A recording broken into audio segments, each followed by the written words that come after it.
Bonjour Marine, Bonjour Justine. je suis contente de t'avoir avec moi pour que tu puisses raconter un petit peu ton expérience avec Care et ce que tu fais aujourd'hui. Mais avant de commencer, est-ce que tu peux te présenter et me dire ce que tu faisais avant Care? Oui, bien sûr. Eh bien, effectivement, je suis, Marine, je suis, localisée actuellement à Toulouse dans une, start-up plutôt côté, care actuellement, une start-up qui s'appelle Eldo. Et pendant des années, j'ai été plutôt, côté coulisses, administration culturelle, lieux culturels, dans des compagnies de théâtre ou des lieux, librairies et cetera. Mais j'étais toujours du côté, ordinateur et cetera. Et puis, j'ai vraiment réalisé que ce que j'aimais, c'était quand les personnes étaient formées, comprises, conseillées et tout. Parce qu'en fait, moi aussi, j'adore, me former, régulièrement. Et puis un jour, j'ai refait une formation en BTS infographie, parce que j'étais plutôt dans la com et cetera. Et là, je découvre, le monde du web. Donc suite à la culture, donc moi à la base c'était vraiment le monde culturel, j'avais imaginé toute ma carrière dans le monde culturel. Et puis là je vois le web qui est plus, open source, qui est plus, vraiment un partage que je retrouve dans le collectif, culturel vraiment. Et ce côté, je peux le mettre dans la relation client, avoir ce lien avec des développeurs, avec un produit. Et puis je vais m'orienter dans, au fur et à mesure dans, des agences de communication. Et puis, un jour, j'ai un appel d'un d'un chasseur de tête. En fait, je pensais pas que ça arriverait, enfin, ça arrive, à des personnes et puis ça m'arrive à moi ce jour-là. Et comme en plus, j'étais assez passionnée de langue des signes, des langues des signes, j'avais des cours de langue des signes, à la fac. Et comme j'avais une notion de culture sourde, ça avait, tilté sur le chasseur de tête parce qu'il cherchait une personne qui avait de l'XP en relation client pour travailler aux États-Unis, sur un marché français, mais d'une start-up basée aux États-Unis et qui vendait un logiciel, pour les personnes sourdes et malentendantes. Et du coup, d'une pierre deux coups, j'ai découvert, le CSM parce qu'à l'époque, c'était il y a 3-4 ans, c'était encore tout neuf. Et voilà, j'ai plongé dans la relation client CSM et care et cetera. Mais c'est trop bien, je savais pas cette petite anecdote et comme quoi le hasard des fois, ça fait, de belles choses, c'est trop bien. Et raconte-moi, donc c'est comme ça que tu as découvert le métier, de CSM. Et qu'est-ce qui s'est passé avant que tu décides de t'inscrire à la formation? Oui, alors du coup, là, quand je découvre le monde du CSM, effectivement, je me base sur ce que je faisais en relation client, c'est-à-dire, tout ce que en fait, je savais pas ce que ça ressemble énormément, mais je faisais des QBR. En fait, ça s'appelle des QBR, mais en gros, je faisais des analyses des rapports tous les 3 mois. J'avais déjà tout ce suivi en place avec des clients en agence, mais je connaissais pas l'apport de la valeur. Mine de rien, je faisais quand même des upsells et j'aidais beaucoup les sales à faire des renews parce que j'avais 4 ans des clients souvent, des personnes s'engageaient sur 4 ans dans les agences de com. Et ces métiers-là, j'ai dû les retranscrire et mon homologue américaine m'a beaucoup, beaucoup apporté. Donc c'est vrai que ce métier était plus développé là-bas. Et comme je suivais beaucoup tes publications, j'ai vu, il y avait le CSM, la base du CSM et puis vous avez sorti la formation expert. En fait, ça fait un moment que moi je pense aussi au management, que j'ai déjà géré, des petites équipes et là je me suis dit: voilà, c'est l'occasion de rencontrer justement, grâce à Care, ce monde et de solidifier, mes acquis parce qu'au final j'avais besoin de voir aussi, on apprend de notre côté, on apprend avec nos clients, avec nos équipes, mais de voir aussi avec d'autres personnalités, d'autres personnes, reconnues, c'est intéressant de voir mon cycle, quoi. Mmh. Trop bien. Donc chouette, donc là, c'est tu découvres Care comme ça, tu décides de t'inscrire. Ouais, Qu'est-ce qui t'a poussé? Tu disais que c'était, le côté où tu voulais peut-être monter en compétences et passer sur le management, c'est ça? c'est ça, je Ça voulais me voir, vraiment, ouais, tout ce qui me manquait, les il y a plein de petites choses qu'on connaît pas vraiment ou des autres astuces et puis dans ce métier, ça évolue, tous les mois, on peut apprendre une autre technique, ça qui est bien aussi. Complètement. Et ça y est, tu t'inscris, comment s'est passée cette formation? Qu'est-ce que tu as appris? Qu'est-ce qui t'a marqué le plus? Mmh. Déjà, en plus, comment je m'inscris, ça me trotte dans la tête et en fait, à Toulouse, on a de la chance d'avoir, le CS, Connect où du coup, on peut beaucoup, partager avec d'autres, CSM et là, je rencontre 2 personnes qui viennent de finir, la formation CSM Care School, basique et puis, du coup, je crois que dans la foulée, je m'inscris et on se retrouve en petit comité, donc là, on est 3. sur la formation expert et vraiment hyper agréable, des super échanges. Je leur fais encore un clin d'œil, mais vraiment, j'ai adoré mes collaborateurs et puis, les 4 intervenants qu'on a eus, ben top, de A à Z. On a eu aussi, Emma qui t'accompagne, sur, nos CV. Enfin, c'est vrai que c'est intéressant de aussi de revoir comment être recruté aujourd'hui puisque ça, quand on est en poste et que soit on est recommandé, qu'on change de boîte, on n'a plus les notions en fait de ce qui est vu sur le marché, comment on fait un CV, et puis ça change encore une fois tout le temps, donc faut s'adapter. Et ce qui m'a vraiment plu, mais c'était à chaque fois, la gentillesse et la disponibilité de tous. Vraiment tous les intervenants qui te disent: «Bah, écoutez, si vous avez des questions en plus, venez enfin me la poser sur LinkedIn». C'est vraiment, de beaux échanges et puis vraiment tu ressors, grandi quoi, vraiment de la formation. Mmh. Oui, bah, c'est vrai que le sur l'expert, c'est un petit peu un petit comité, c'est assez privé. J'aime beaucoup aussi, cet aspect-là et c'est vrai que je t'ai pas demandé, mais quand tu t'es inscrite, donc tu m'as dit que tu ce que tu cherchais, mais est-ce que tu cherchais un nouveau poste? En fait, moi je cherche plutôt à évoluer, dans mon poste actuel et hem et du coup, on essaye aussi de mettre ça en place, de mon côté parce que moi, là, je suis sur un customer care, très spécialisé pour un CRM assez complexe, donc beaucoup de liens avec les développeurs et le but, c'est d'avoir un pôle care extrêmement solide en lien avec les CS, les CSM, les sales. Du coup, on essaie de consolider, ce côté-là et bon, j'avais vraiment besoin aussi d'arriver avec une expertise pour mon CEO, mon manager et leur dire: «Bah, voilà», enfin, ils étaient au courant, tu vois? À chaque fois, on échange. Ils veulent voir, la certification, ce que ça donne. Enfin, tu vois, au moins, on a plein d'idées à mettre en pratique aussi, dans ma boîte, quoi. Donc je partais pas dans la recherche. Ouais. Te poser cette question-là parce que justement tu parlais de Emma qui intervient sur la partie recrutement, mais je sais qu'en fait, même si c'est vrai que c'est l'intitulé recrutement, elle donne quand même beaucoup d'astuces pour finalement se mettre en avant, pour, être bon dans son pitch, que ce soit sur la négociation et cetera. Donc c'est au-delà de vraiment le recrutement, ça peut te Mmh. permettre aussi, bah, comme là tu disais, de peut-être, négocier certaines choses en interne et cetera, c'était Ouais, possible avec ouais, exactement. Elle nous a donné plein de tips, négociations et cetera donc je pourrais vous dire, si ça a fonctionné. J'espère revenir avec de bonnes nouvelles, mais oui. Tu as parlé de la partie, intervenant. Est-ce que tu avais pu consulter aussi tout ce qui était, e-learning où j'imagine que tu avais dû revoir, pas mal de bases que tu connaissais déjà? Mais est-ce que sur cette partie-là, il y a des choses que tu n'avais jamais vues ou que qui t'ont permis de peut-être mettre des mots sur ce que tu avais fait, avant? Ben, en fait, j'ai pu, tu sais ce fameux pardon, syndrome de l'imposteur, hein, qu'on a tous, du coup, j'ai pu, l'éloigner parce que grâce à ce e-learning, avec toutes ces questions à la fin, tu peux vérifier donc évidemment, c'est hyper important de relire les bases, de se dire: «Bon, bah, est-ce que, ouais, je suis dans la bonne logique?» Surtout que là, comme je suis sur du CAR, le CSM, j'avais vraiment envie de me dire: «Est-ce que j'ai bien gardé depuis, 1 an, je suis sur du CAR, est-ce que j'ai bien gardé toutes les notions, CSM?» Et j'avais un peu peur sur l'expansion, sur l'upsell de me dire: «Ah, c'est technique commerciale que moi je vais plus trop utiliser, mais j'utilise la facilité avec la technique, convaincre avec la technique, pour, avoir, c'est pas cette lacune en moins du commerce».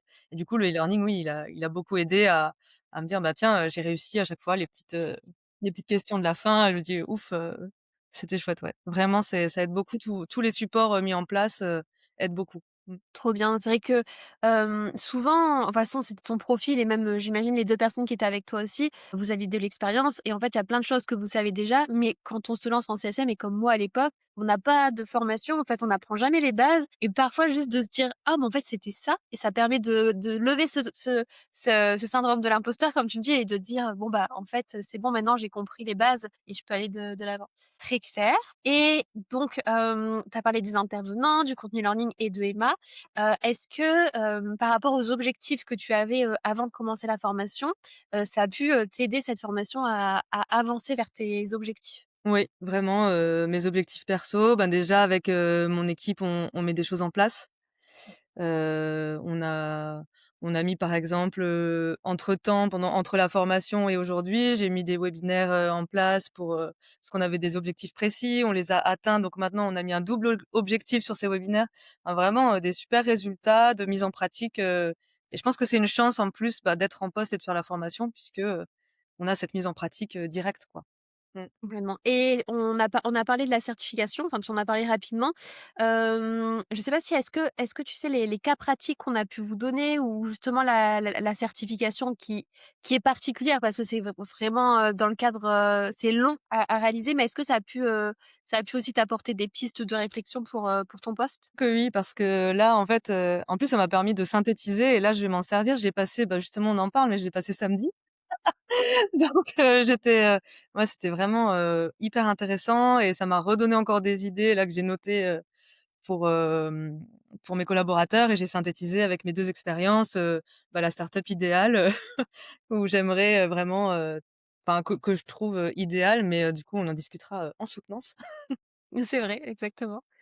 Et OK, on a parlé de la formation, mais c'est vrai que j'aimerais bien en savoir un petit peu plus sur ton poste. Et Donc tu disais que tu as mis plein de choses en place, mais ouais. c'est vrai que c'est intéressant aussi d'avoir, ton retour parce que j'ai beaucoup de témoignages, des profils qui sont plutôt en reconversion, et qui Oui. me racontent leur début en tant que CSM, et donc c'est pas forcément la même chose que toi qui as déjà plusieurs années. Donc je veux bien que tu me dises un petit peu ton quotidien, tes missions, qu'est-ce que tu préfères, faire dans ton poste? Mais, en fait, en un an, j'ai grandi, énormément. Bah, déjà, sur ma première expérience, là, j'ai monté un step, incroyable puisqu'en plus c'était une start-up internationale, donc toute la documentation était, américaine et j'avais des collaborateurs du monde entier et puis là, je suis retournée plus, sur une base à Toulouse où je sais que mes collaborateurs, il y en a encore quelques-uns en remote, mais avec, des collègues en physique, j'avais besoin de retourner, de rester sur du physique. Et du coup, mes missions, ben, extrêmement larges donc heu, bah, dans ma journée de care, en fait, on a énormément de supports différents. J'ai pu recruter une alternante, pour qu'elle soit spécialisée avec moi sur, le logiciel, CRM assez solide. Nos clients sont, des immenses têtes de réseau, plutôt dans la menuiserie, la piscine et cetera.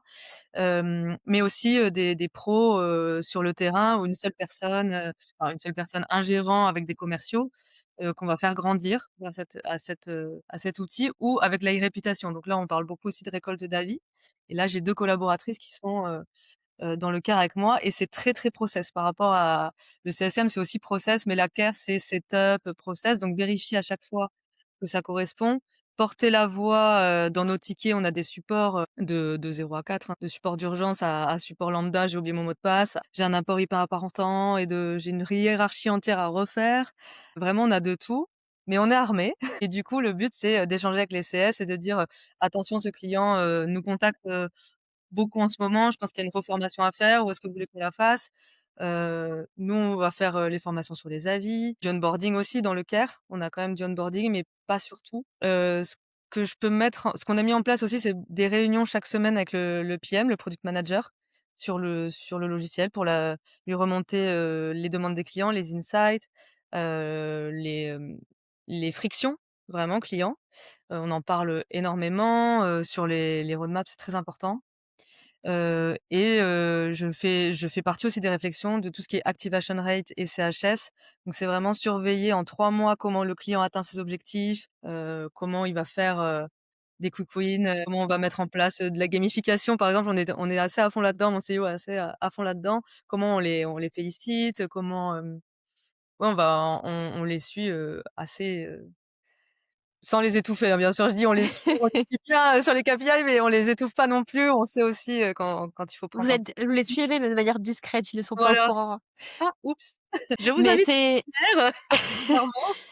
Mais je trouve en tout cas ce qui est chouette aussi, c'est que c'est très stratégique et je trouve que quand tu l'expliques, on voit bien en fait tout l'intérêt et toute la stratégie, derrière et j'ai 2 questions qui me sont venues, quand tu as raconté. Donc la première, c'est, par rapport au secteur d'activité. Donc tu disais que tes clients, c'était des artisans, donc c'est un service pour remonter les avis, si j'ai bien compris, Eldo, c'est ça? On a vraiment 2 services. C'est soit les avis, où nous, on va faire des récoltes pour eux quand ils nous en envoient, ou ils font des demandes en fin de chantier et l'autre côté, c'est vraiment la partie lead management.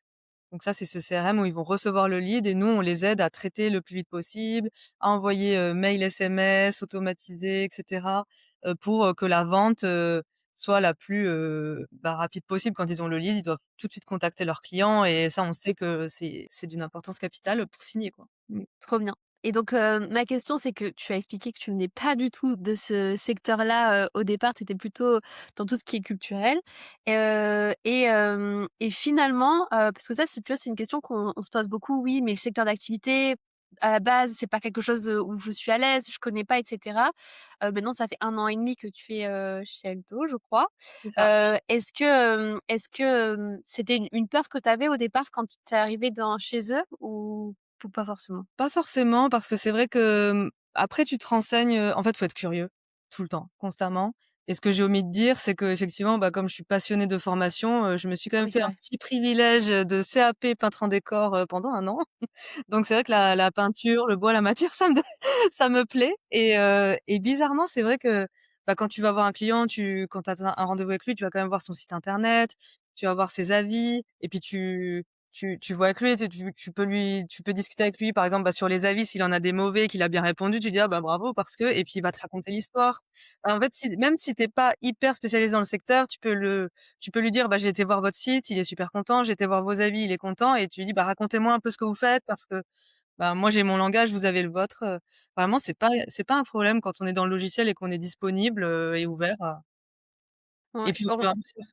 Ouais, ça vient au fur et à mesure aussi. OK. En fait, j'étais en train de me dire finalement un CSM, c'est quelqu'un qui aime bien apprendre parce que tu apprends toujours de tes différents clients et cetera et c'est exactement ce que tu incarnes. Et ma deuxième question, tu es à Toulouse, et tu racontais qu'il y avait justement un événement et c'est pareil, souvent on a l'impression que tout se concentre en Île-de-France. Mmh. Je suis à Montpellier, on est de la même région, donc je sais que ça parfois j'ai le même retour, alors qu'en fait, c'est quand même des villes où il se passe beaucoup de choses et je voulais que tu me racontes un petit peu comment toi tu vois le marché du customer success, sur Toulouse. Bah, après sur Toulouse, c'est vrai que, on a de très belles boîtes quand même en start-up et c'est vrai que quand on discute, des fois on peut être, bah, on a la chance, d'avoir souvent des intervenants, d'excellente qualité, dans les CS after work, pardon et des fois on est scotché. Je me rappelle la dernière fois, on a eu, une personne de Pigment parce qu'en fait, on a les startups, mais on a aussi ces personnes qui sont en remote et qui sont dans nos villes.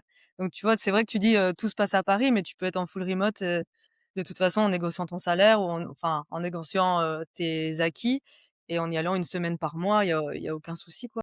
On a cette chance-là d'avoir des gens de tout horizon qui peuvent venir intervenir.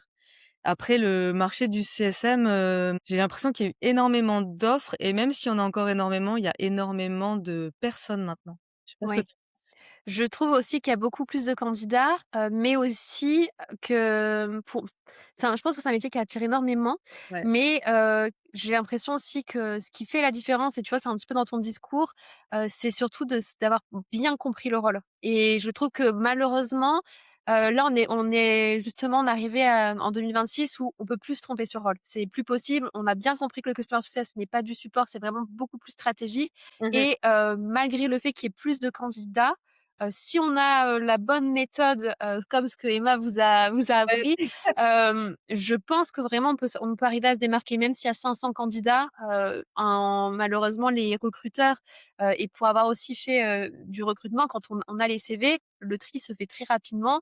On regarde 20 secondes le CV et on voit directement si la personne elle a compris ou non le poste. Donc je suis d'accord avec toi, il y a un peu plus d'offres quand même, mais bon c'est pas autant l'augmentation est pas autant que par rapport au nombre de candidats. Donc à voir comment ça évolue et je vais passer aux dernières questions.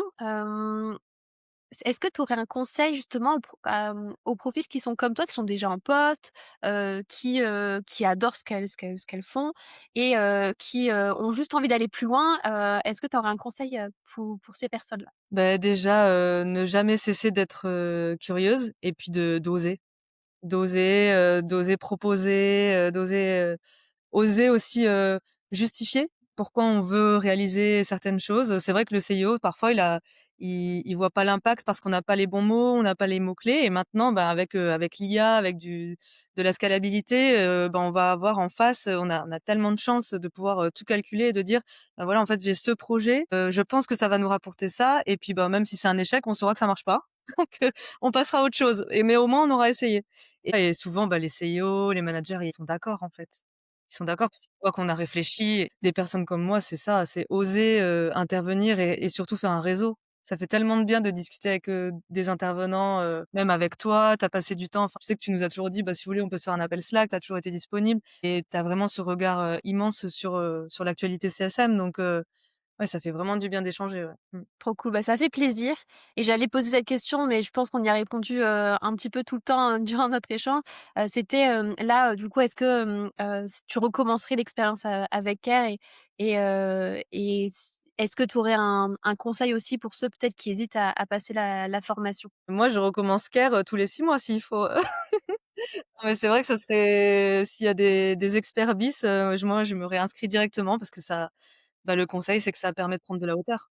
Vraiment, et puis d'apprendre des tips, de se mettre à jour sur l'IA, de se mettre à jour, sur comment scaler, comment accompagner encore mieux ses clients. Ouais, non, c'est des super découvertes. Franchement, faut pas hésiter, hein. Trop cool, bah, merci. Est-ce que tu aurais quelque chose à ajouter ou c'est tout bon pour toi? Bah, écoute, moi, je pense que c'est tout bon pour moi. Parfait. Bah, merci Marine. Merci À beaucoup. bientôt. À bientôt.